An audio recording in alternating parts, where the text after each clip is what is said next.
For construction machinery structures, the first list is constraints, not robot models.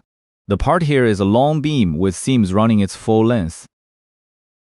Constraint 1 is part size and seam layout. It decides whether the robot must travel.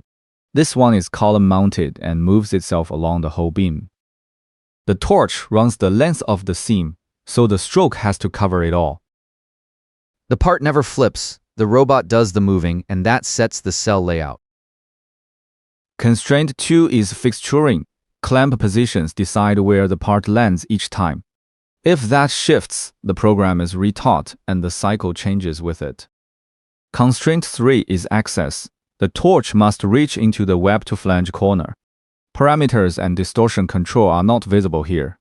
Check them against the WPS. Send the drawing, total seam length, and your current cell layout for a first pass.